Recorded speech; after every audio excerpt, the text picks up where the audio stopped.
The silence of deep space was broken by the steady hum of the Terra's edge as it moved through the darkness between stars. Captain Maya Rodriguez sat in her command chair, watching the endless void through the main view screen. Her coffee had gone cold hours ago, but she didn't mind. 3 months into humanity's first journey beyond their solar system, she had learned to find peace in the routine. "Captain, we're picking up something on long-range sensors," called out Lieutenant Jake Miller from his station. His young face showed excitement mixed with concern. "It's big. Really big." Maya set down her cup and leaned forward. "Show me." The main screen flickered and changed to display a tactical readout. What appeared made Maya's breath catch in her throat. Massive shapes were moving toward them through space, each one larger than anything humans had ever built. "How many?" she asked quietly. 12 ships, Captain. The largest one is..." Jake paused, checking his readings twice. 10 times our size." Around the bridge, the crew exchanged nervous glances. They were explorers, not soldiers. The Terra's edge carried mining equipment, scientific instruments, and supplies for building research stations. It was not built for war. "Are they responding to our signals?" Maya asked Tom Martinez, her communications officer. "Negative, Captain. But they're definitely scanning us. I'm picking up some kind of probe beam." Maya nodded slowly. This was the moment every human had wondered about since they first looked up at the stars. First contact with alien life. She had hoped it would be peaceful.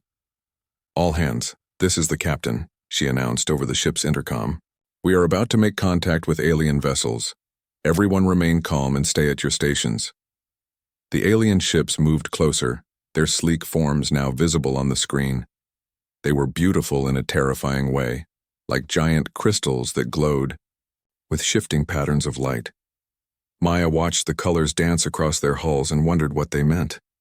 "Captain, they're hailing us," Tom said, his voice tight with tension. "Put them through." The screen changed again, showing the face of something that was definitely not human. The alien had pale blue skin and 4 eyes arranged in a diamond pattern on its face. When it spoke, the words came through a translator device, making its voice sound mechanical and cold. "I am Commander Thane of the Vex Empire," the alien said. "You will surrender your vessel immediately and prepare to be boarded. Resistance will result in your destruction." Maya felt her crew tense behind her. She could hear someone's rapid breathing and the quiet tap of nervous fingers on control panels. These aliens had just threatened to destroy them without even asking who they were or what they wanted. She stood up slowly, straightening her uniform.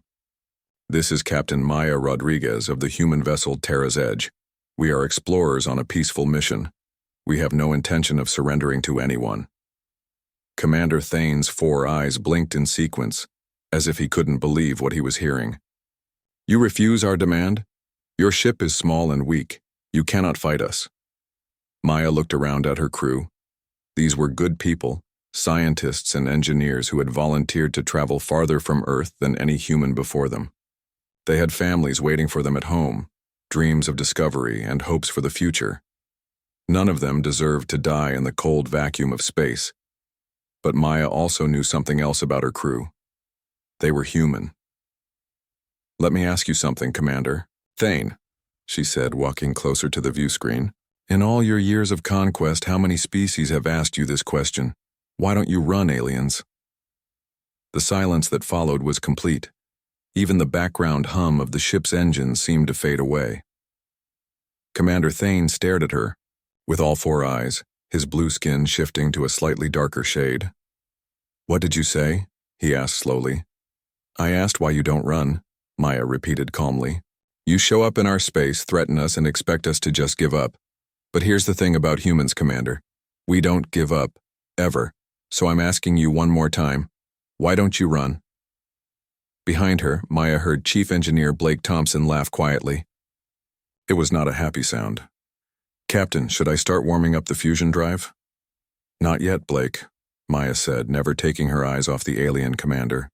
"Let's give our new friend here a chance to think about his options." Commander Thane's skin shifted again, this time to a reddish color. Maya guessed it meant anger. "You dare threaten the Vex Empire?" We have conquered 17 worlds. We have crushed civilizations that had weapons you cannot imagine. That's nice, Maya said. But you've never fought humans before, have you? The alien commander leaned forward in what Maya assumed was his command chair. Your species is unknown to us, but this makes no difference. All species surrender when faced with superior force. It is the natural order. Maya smiled, but it was not a friendly expression. Commander Thane, I think you're about to learn something new about the natural order. She turned to face her crew. Each face showed the same mixture of fear and determination that she felt in her own heart. They were scared, yes, but they were also ready to fight. It was written in their eyes, in the set of their shoulders, in the way they held their heads high despite the impossible odds. Tom, open a channel to all human vessels in the system, she ordered. Captain, there are no other human vessels in the system, Tom replied, confused. There will be, Maya said confidently. Send out an emergency beacon. Let every human ship within 100 light years know what's happening here. Commander Thane's image flickered with what might have been confusion. You call for reinforcements that cannot arrive in time. This is pointless. Maybe, Maya agreed, but it's what humans do. We don't go quietly into the darkness, we make noise, we fight back, and we make sure everyone knows what happened here. She sat back down in her captain's chair and clasped her hands in her lap. You have 1 minute to withdraw your ships and leave our space, Commander Thane. After that, we're going to show you why asking humans to surrender is the worst mistake you could possibly make. The alien commander's skin shifted through several colors before settling on something that looked almost purple. You cannot be serious. Your ship is alone and outgunned. Maya's smile grew wider. Commander, you're about to learn the most important lesson in human history. We're never really alone, and we're definitely never outgunned. Not when we put our minds to it. The countdown began. The minute passed like an eternity. Captain Maya Rodriguez sat perfectly still in her command chair, watching Commander Thane's alien face on the view screen. The Vex commander's skin had shifted through several colors during their conversation, but now it seemed to settle on a deep red that reminded Maya of dried blood. Your time is up, human, Thane finally spoke. Since you refuse to surrender, you will be destroyed. This is your final warning. Maya stood up slowly and walked to the front of the bridge. Behind her, she could hear the quiet sounds of her crew preparing for what was about to happen. Blake Thompson was already at the engineering station, his fingers dancing over controls that were never meant to be used this way. Tom, are you recording this? Maya asked without turning around. Yes, Captain. Everything is being transmitted to the emergency beacon. Good. Maya faced the view screen again. Commander Thane, I want you to remember this moment. You're about to see what happens when humans get angry. She turned to her crew. Blake, give me everything the fusion drive has got. Jake, plot a direct course to their biggest ship. Tom, I want you to broadcast our position to every human vessel that might be listening. Captain? Jake's voice cracked slightly. Are you ordering a ramming course? That's exactly what I'm ordering, Lieutenant. Commander Thane's 4 eyes widened. Even through the alien translator, his shock was clear. You cannot be serious. You would destroy your own ship? Maya laughed, and the sound made several of her crew members smile despite their fear. Commander, you still don't understand. Humans don't just fight to win. We fight to make sure the other guy loses, even if it costs us everything. Fusion. Drive at maximum power, Captain, Blake reported. But I should warn you, running it this hard will probably cause a core breach. Even better, Maya said cheerfully. How big of an explosion are we talking about? Blake's grin was almost frightening. Big enough to take out anything within a kilometer radius. On the view screen, Commander Thane's skin shifted to a pale color that Maya had never seen before. This is madness. You would kill yourselves just to damage one of our ships? Damage? Maya raised an eyebrow. Commander, we're not trying to damage your ship. We're trying to turn it into space dust, along with ourselves, if necessary. The Terra's edge began to accelerate toward the massive Vex flagship. Maya could feel the vibration through the deck plates as the fusion drive pushed beyond its safety limits. Warning alarms started sounding throughout the ship, but nobody moved to shut them off. Captain, I'm detecting weapons charging on the alien ships, Jake reported. Let them shoot, Maya said calmly. Blake, can you overload our power grid? Already. Working on it, Captain. If I route all power through the main conduits at once, we'll have about 30 seconds before everything explodes. Perfect timing. Commander Thane's image flickered as his ship's weapons opened fire. Energy beams lanced through space, striking the human vessel. The Terra's Edge shuddered under the impact, but Maya's crew didn't even flinch. Hull breach on. Deck 3, someone reported. Seal it off and keep going, Maya ordered. Dr. Lisa Park, the ship's scientist, looked up from her station with an expression of scientific curiosity. Captain, the alien's skin color is changing again. I've never seen anything like it. Maya glanced at the view screen. Commander Thane's red skin was indeed shifting, becoming lighter and lighter. Other Vex officers visible in the background were showing the same change. Interesting, Maya said. Tom, are you getting readings on their emotional state? Their bio readings are off the charts, Captain. Heart rate, brain activity, stress hormones, everything is spiking. Good. They're finally starting to understand. The distance between the ships closed rapidly. The Vex flagship loomed larger and larger on the view screen, its crystalline hull glowing with defensive energy fields. More weapons fire erupted from the alien fleet, but the Terra's Edge kept coming. 20 seconds to impact, Jake announced. Blake, how's that power overload coming along? Ready when you are, Captain. I've also taken the liberty of turning our mining charges into improvised bombs. You beautiful genius, Maya said with genuine affection. Everyone else grab onto something solid. Commander Thane's voice came through the speakers, no longer controlled and threatening. Now it sounded desperate. Stop this madness. We can negotiate. Too late for negotiations, Commander, Maya replied. You had your chance to run. 10 seconds to impact. Maya watched as the Vex flagship grew to fill the entire view screen. She could see details of its hull now, alien writing and strange symbols that probably meant something important to their civilization. In a few seconds, none of it would matter. Now Blake. Chief Engineer Blake Thompson triggered every overload he had prepared. The Terra's Edge became a flying bomb, its fusion core destabilizing, its power grid cascading into failure, and its mining charges armed and ready. The impact, when it came, was nothing like the movies. There was no sound in space, but the shock wave traveled through both ships' hulls. Maya felt herself thrown against the bulkhead as the Terra's Edge buried itself deep into the side of the alien flagship. Emergency lighting flickered on as main power failed. Around the bridge, her crew picked themselves up and immediately went back to their stations. Damage report, Maya called out, tasting blood from where she had bitten her tongue. We're stuck in their hull about 50 meters deep, Jake reported. Both ships are venting atmosphere. Their weapons are offline. Excellent, Blake. Are we still alive? Barely, Captain. The fusion core is holding together by luck and prayer, but we've got maybe an hour before it goes critical. Maya smiled. An hour is plenty of time. Tom, can you access their communication systems from here? Working on it, Captain. Their technology is strange, but I think I can establish a link. On the view screen, Commander Thane's image returned, but now the alien looked completely different. His skin had turned almost white, and his 4 eyes darted around frantically. What have you done? He whispered. We've shown you what happens when you threaten humans, Maya said simply. But this is just the beginning, Commander. Tom, send out that beacon now. Beacon transmitted, Captain.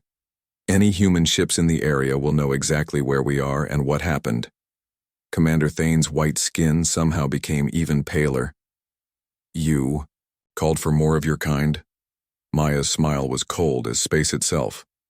Commander, you wanted to see human nature. You're about to get a front row seat. Because the thing about humans is, we don't just fight for ourselves, we fight for each other. And when word gets out that aliens attacked a human ship, she let the sentence hang in the air like a threat. Well, let's just say you're going to wish you had taken my advice and run while you still could. The fusion core of the Terra's Edge had 5 minutes left before it turned both ships into a small sun. Captain Maya Rodriguez sat in her damaged command chair, watching the chaos unfold around the Vex fleet with deep satisfaction. 23. Human ships now surrounded the 12 alien vessels. What should have been a simple conquest had become the worst nightmare in Vex military history. "Captain," Tom Martinez called out, "I'm picking up something interesting. The Vex are trying to broadcast a surrender signal." Maya raised an eyebrow. "After all this, now they want to surrender? It gets better." Tom grinned. "They're not surrendering to us. They're trying to surrender to the universe in general. Apparently, they think we might not be from this reality." Dr. Lisa Park looked up from her instruments with scientific excitement. "Captain, their bio-readings are fascinating. I think several of them have gone into complete psychological shock. Their brain patterns look like they've encountered something their minds simply cannot process." On the view screen, Commander Thane appeared one final time. The Vex leader's skin was now completely transparent, and his 4 eyes moved randomly, as if he couldn't focus on anything for more than a second. "Human Captain," Thane whispered, his voice barely audible through the translator. We withdraw. We leave your space. Please stop." Maya stood up and smoothed down her torn uniform. Around her, the bridge crew continued their work, with the calm efficiency of people who had found their calling. "Commander Thane," Maya said gently, "you should have listened when I asked you to run." We did not know," Thane stammered. "In all our conquests, no one has ever what, Commander? Ever refused to be afraid." Maya smiled. "That's because you never met humans before. Blake, how's that fusion core?" Chief Engineer Blake Thompson wiped grease from his hands and grinned. 2 minutes, Captain, but I've managed to rig the explosion to be directional. When it goes off, it'll push us away from their ship and hopefully just melt half their hull instead of vaporizing everything." "Hopefully?" "Well, I've never done this before. Should be fun to find out what happens." Through the communication link, Maya could hear Vex officers screaming in their own language. The translator was struggling to keep up, but words like impossible, nightmare, and reality break came through clearly. "Tom, patch me through to all human ships one more time." "You're connected, Captain," Maya addressed her fellow humans, with pride. "This is Captain Rodriguez. In about 90 seconds, our fusion core is going to explode.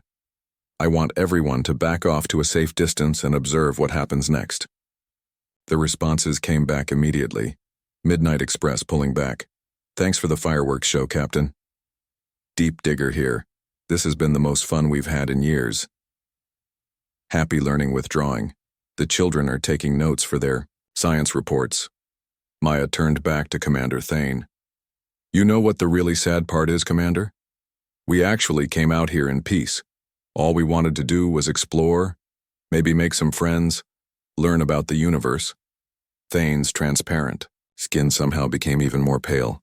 "Then why did you fight?" "Because you threatened us," Maya said simply. "And humans don't respond well to threats. We're funny that way." Jake Miller called out from his station. 60 seconds, Captain. The Vex ships are trying to move away, but their engines seem to be damaged." "That would be the virus I uploaded," Blake said cheerfully. "I may have accidentally broken more than just their communications." Maya shook her head in amazement. "Blake, remind me to recommend you for a promotion if we survive this." "Already planning my next project, Captain. I'm thinking about what we could do with their shield technology." Dr. Park looked up from her readings. "Captain, something remarkable is happening. The Vex crew members are starting to lose consciousness. I think their minds are simply shutting down rather than trying to process what they've experienced." 30 seconds, Jake announced. Maya faced the view screen one final time. Commander Thane was barely visible now, his skin so transparent he looked like a ghost. "Commander, when you get home, if you get home, I want you to remember something. Humans didn't start this fight, but we sure as hell finished it." 10 seconds. Maya sat down and strapped herself in. "Blake, light it up." The explosion, when it came, was beautiful in its own terrifying way. The fusion core of the Terra's Edge released all its contained energy in a directed blast that carved through space like a sword made of pure light. The Vex flagship shuddered under the impact, its crystalline hull cracking and melting under temperatures that rivaled the center of a star. But the ship survived, barely held together by alien engineering that was more advanced than anything humans had ever built. When the light faded, the Terra's edge was gone, vaporized in its own explosion. But its crew had already evacuated too, the other human ships rescued by the miners and cargo haulers and tourist vessels that had come to help. The surviving Vex ships limped away from the battle zone, their crews traumatized beyond anything in their species' history. Of the 12 vessels that had arrived to conquer humanity, only 7 managed to restore enough engine power to attempt escape. Commander Thane's final transmission was barely coherent. Warning. Warning to all Vex forces, do not engage the human. They do not understand fear. The human fleet made no attempt to pursue the retreating aliens. They were too busy salvaging alien technology and comparing notes on the most effective improvised weapons. Captain Maya Rodriguez, now aboard the cargo hauler Midnight Express, filed her official report with the same calm tone she might use to describe a minor equipment malfunction. First contact with alien species established. Diplomatic relations attempted. Aliens expressed hostile intent. Standard human response initiated. Aliens chose to withdraw. No human casualties. Significant technological advancement achieved through battlefield salvage. Recommend continued exploration of the sector. 3 months later, on the Vex homeworld, the surviving officers presented their report to the High Command. For the first time in over 1,000 years of military conquest, the Vex Empire officially changed its expansion doctrine. Humans were classified as a reality hazard, a species so fundamentally dangerous that all normal rules of warfare simply did not apply. Any Vex ship encountering humans was ordered to retreat immediately and warn all other vessels in the area. The final entry in the Vex military database read, Species designation, human. Threat level, absolute. Recommended action, immediate retreat. Note, when asked why they do not run, they respond by ensuring no one else can either. Dr. Park's scientific report became required reading at the Vex Military Academy. The humans appear to lack the basic survival instinct found in all other known species. They do not retreat when faced with superior force. They do not surrender when defeat is certain. They do not fear death when protecting their own. Conclusion: avoid at all costs. Meanwhile, humanity continued its peaceful exploration of the galaxy, completely unaware that they had just redefined interstellar warfare. They occasionally wondered why they kept finding abandoned alien outposts and why every new species they encountered immediately offered friendship treaties and tribute. Captain Maya Rodriguez, decorated for her handling of first contact, was given command of a new exploration vessel. Her final log entry on the subject read, Interesting discovery about alien psychology. Apparently, some species can literally be scared white. We should probably study this phenomenon more, assuming we ever meet any aliens brave enough to stick around for observation. The galaxy had learned a new lesson that day. Never threaten something that refuses to understand the concept of surrender. And somewhere in deep space, human children continued to turn their homework assignments into weapons, just in case. The space around the Terra's edge became crowded very quickly. Human ships of every size and type dropped out of hyperspace, each one broadcasting the same message. They were here to help. Captain Maya Rodriguez watched the tactical display with satisfaction as more and more friendly contacts appeared on her screens. What had started as a hopeless fight against impossible odds was rapidly becoming something else entirely. Tom, patch me through to the fleet, Maya ordered. You're connected. To all human vessels, Captain. Maya stood up, ignoring the sparks falling from damaged ceiling panels. This is Captain Rodriguez to all human ships. We have 12 hostile alien vessels. They started this fight by demanding our surrender. I think it's time we showed them what human hospitality really looks like. The responses came back immediately, and Maya had to smile at the enthusiasm in the voices. This is Captain Ross of the Midnight Express. We've dumped our cargo and filled our holds with scrap metal, ready to use it as ammunition. Deep digger here. We've got mining explosives and drilling equipment. Where do you want us to start digging? Research vessel Starwalker reporting. We've got some experimental gravity weapons we've been wanting to test. Maya turned to the view screen where Commander Thane sat frozen in terror. The alien's skin was now so white it was almost invisible against his chair. Did you hear that, Commander? That's the sound of humans being helpful. Dr. Lisa Park looked up from her instruments with excitement. Captain, I'm detecting some fascinating behavior patterns. The arriving ships aren't just military or exploration vessels. I'm reading families, civilians, even what appears to be a school group. A school group? Maya raised an eyebrow. The transport Happy Learning is broadcasting an educational expedition. Manifest. Apparently they're on a field trip to study asteroid formation. Maya's grin grew wider. Tom, get me the Happy Learning. A new voice came over the speakers, clearly belonging to a teacher trying to maintain order. This is Ms. Anderson of the Happy Learning.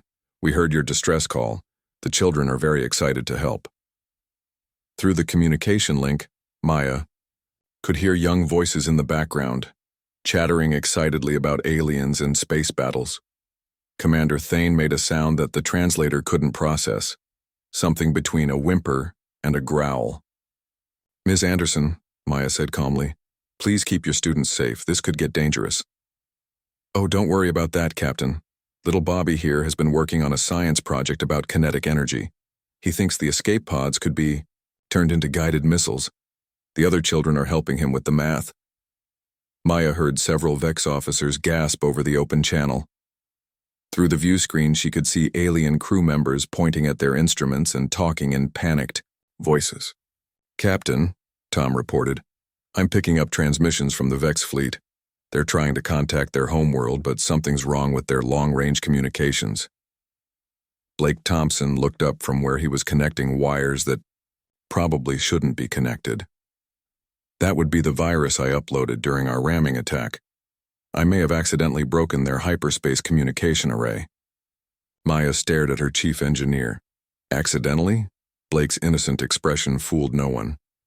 Well, I was trying to hack their weapon systems. The communication thing was just a bonus.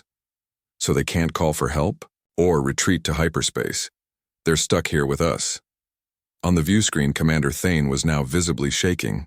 His 4 eyes kept darting between different displays, each one probably showing him another human ship arriving, or another impossible thing happening. Commander, Maya said gently, are you starting to understand why I asked you to run? Thane's voice came out as barely a whisper. Your children are making weapons? Oh, that's nothing, Maya said cheerfully. Tom, show him what the cargo ships are doing. The main screen split to show exterior views of the approaching human fleet. The cargo haulers were indeed dumping their loads, but they weren't just creating ammunition. They were building improvised structures in space, turning shipping containers into shield walls and cargo nets into traps. The mining ships are drilling holes in asteroids and filling them with explosives, Dr. Park reported with scientific fascination. They're turning the entire asteroid field into a minefield. And the research ships? Maya asked. They're conducting live experiments on pieces of Vex technology that broke off during our collision. Apparently, they've figured out how your shields work, and they're developing countermeasures. Commander Thane made that untranslatable sound, again louder this time. But the really interesting part, Dr. Park continued, is the family transport. They've launched their escape pods, but instead of fleeing, they're using them as reconnaissance drones. The parents are teaching their children how to pilot them remotely. Maya nodded approvingly. Tom, are you still monitoring Vex communications? Yes, Captain. They're not handling this very well. Give me specifics. Tom listened to his headset for a moment. One officer just asked if humans have a concept of self-preservation. Another wants to know if we understand that we can die. A third one is asking if maybe we're already dead and this is some kind of afterlife punishment. Maya laughed, and the sound made every Vex officer visible on the screen flinch simultaneously. Commander Thane, she said, walking closer to the view screen, let me explain something about humans. We don't have soldiers and civilians, we just have humans. And when you threaten one of us, you threaten all of us. As if to prove her point, A new voice came over the communications array. "This is Captain Kim of the passenger liner Wandering Star. We've got 800 tourists on board who are very upset that their vacation got interrupted by aliens. They're asking if they can help with the fighting." 800 tourists? Commander Thane's voice cracked. "Oh yes," Maya said happily. "Humans travel everywhere, Commander. We're explorers by nature, and we really don't like being told what to do." The tactical display now showed over 20 human ships surrounding the Vex fleet. What had started as a 12-to-1 advantage for the aliens had become something much more complicated. "Captain," Jake reported from his station, "the Vex ships are moving into a defensive formation. It looks like they're trying to protect their flagship." "Of course they are," Maya said. "Tom, broadcast this message to all human ships. The aliens are scared and trying to hide. Let's show them there's nowhere to run." The response was immediate and enthusiastic. Human ships began moving in coordinated patterns, not like a military formation, but like a pack of hunters who had found interesting prey. Commander Thane's image flickered as his ship's power systems struggled. "This is madness," he whispered. "Civilized species do not behave this way." Maya's smile was gentle but absolutely terrifying. "Commander, I think you're beginning to understand the problem. Humans aren't civilized. We just pretend to be until someone gives us a reason not to be." She turned to her crew. "Blake, how much time do we have left on that fusion core?" 15 minutes, Captain. But I've been thinking, if we can get close to one more of their ships before it goes critical." Maya nodded. "Do it. And everyone else, keep being creative. We're about to teach the Vex Empire the most important lesson in human history." "Commander," Thane's four eyes went wide with something beyond terror. "What lesson?" Maya's answer was simple and chilling. "Never corner something that refuses to die." The emergency lighting on the Terra's edge cast strange shadows across the damaged bridge. Captain Maya Rodriguez watched her crew work with quiet efficiency, turning their dying ship into something that would give the aliens nightmares for generations to come. "Tom, how are those communication links coming along?" Maya asked, wiping blood from a cut on her forehead. "I'm in, Captain. Their whole fleet is connected through some kind of neural network. I can hear everything they're saying to each other."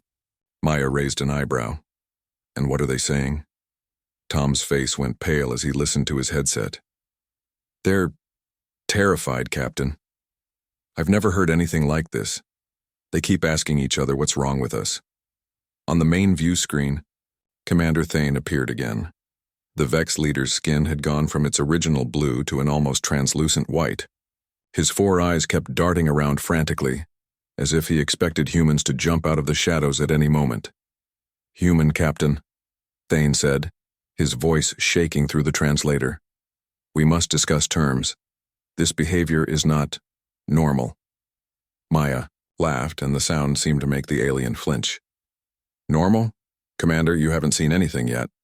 Blake, how are those improvised weapons coming along?" Chief Engineer Blake Thompson looked up from where he was welding something that definitely wasn't supposed to be welded. "Oh, you're going to love this, Captain. Remember those mining charges I mentioned? Well, I've figured out how to turn our entire cargo bay into one giant bomb." "How giant are we talking about?" Blake's grin was absolutely terrifying. "Let's just say it'll take out both our ships and probably damage a few more of theirs." Dr. Lisa Park looked up from her scientific instruments with excitement. "Captain, I'm reading some fascinating data on the aliens' physiological responses. Their skin color changes appear to be involuntary stress reactions." "Explain," Maya said, keeping one eye on Commander Thane's increasingly white face. "Well, it seems like their skin reflects their emotional state. Red for anger, blue for calm, purple for determination, but this white color—" Dr. Park paused, checking her readings again. "I've never seen anything like it. It's as if their minds can't process what we're doing." Maya nodded thoughtfully. "Tom, patch me through to their entire fleet." "You're connected, Captain." Maya stood up and straightened her torn uniform. Around her, the bridge crew continued their work, humming quietly to themselves as they turned life support systems into weapons and converted emergency supplies into explosives. "Attention, Vex Fleet," Maya announced calmly. "This is Captain Rodriguez, I want all of you to listen very carefully to what happens next. She turned to her crew. Jake, what's our status on that fusion core? Lieutenant Jake Miller checked his readings. 43 minutes until it goes critical, Captain. But I've been thinking, if we vent the plasma directly through the hull breach, we could turn this whole ship into a giant flamethrower. Excellent idea. Make it happen. Through the speakers, Maya could hear panicked voices from the Vex ships. The universal translator was working overtime, turning alien words into human language, but the fear in those voices needed no translation. They're losing all color, Dr. Park reported with scientific fascination. Every single one of them. It's spreading through their entire fleet. Maya walked closer to the view screen where Commander Thane sat frozen in what appeared to be shock. His skin was now so white it was almost transparent. Commander, are you still with us? Maya asked pleasantly. Thane's voice came out as barely a whisper. What? What are you? We're humans, Maya said simply. This is what we do when people threaten us. Tom, are you picking up any interesting conversations? Tom nodded, his face grim. One of their officers just asked if humans feel pain. Another one wants to know if we understand the concept of death. And what did they conclude? They think we might be some kind of machines designed for war. Maya laughed again, and this time she heard several Vex officers gasp over the communication link. Machines? Oh, Commander Thane, we're much worse than machines. Machines follow programming. Humans aren't that we improvise. As if to prove her point, Blake Thompson called out from across the bridge. Captain, I've just figured out how to turn our water recycling system into a high-pressure cutting tool. Give me 10 more minutes and I can slice through their hull like butter. Do it, Maya ordered. Then she addressed the alien fleet again. You know what the really scary part is, Commander? We're not even soldiers. Blake over there? He's an engineer who likes to build things. Jake is a navigator who's never been in a fight in his life. Dr. Park studies alien bacteria for fun. She gestured around the bridge. These are just ordinary humans, Commander. Imagine what our actual military could do to you. Through the communication link, Maya could hear Vex officers talking frantically among themselves. Their voices were getting higher and more panicked by the minute. Captain, Tom said urgently. I'm picking up something else. Long-range sensors show multiple ships approaching our position. Maya felt her heart skip a beat. Human ships? Unknown, but they're not using Vex technology. Maya's smile could have powered a small city. Tom, broadcast this message on all frequencies. Human vessel Terra's Edge to approaching ships. We are engaged with hostile aliens. Repeat, we are under attack by aliens. Within minutes, voices began responding over the radio. Human voices, speaking with different accents and languages, but all saying essentially the same thing. This is Captain Ross of the cargo hauler Midnight Express. We're 15 minutes out and ready to help. Mining vessel Deep Digger here, what do you need us to do? Research ship Starwalker responding. We've got some experimental equipment that might be useful. Maya counted 12 different ships checking in, each one bringing their own unique capabilities to the fight. And more importantly, each one crewed by humans who had heard the call and come running. Commander Thane's image flickered as his ship's systems struggled to cope with the damage. His white skin seemed to become even more translucent, if that was possible. This is impossible, he whispered. Your species cannot be this crazy? Maya suggested helpfully. Stubborn? Violent? Commander, you ain't seen nothing yet. The first human ship dropped out of hyperspace at the edge of the system. Then another. Then 3 more at once. Dr. Park looked up from her instruments with amazement. Captain, the Vex fleet's bio readings are completely off the charts now. I think some of them might be going into shock. Maya nodded. Good. Maybe now they'll understand why I asked them to run. She faced the view screen one final time. Last chance, Commander Thane. Order your fleet to withdraw, or find out what happens. When humans really get creative. Commander Thane's 4 eyes were wide with something that looked like pure terror. Around him, his bridge crew had gone completely silent, their skin as white as fresh snow. Thane's voice broke. We do not understand your species. Maya's smile was gentle but absolutely terrifying. That's okay, Commander. You're about to get a very thorough education.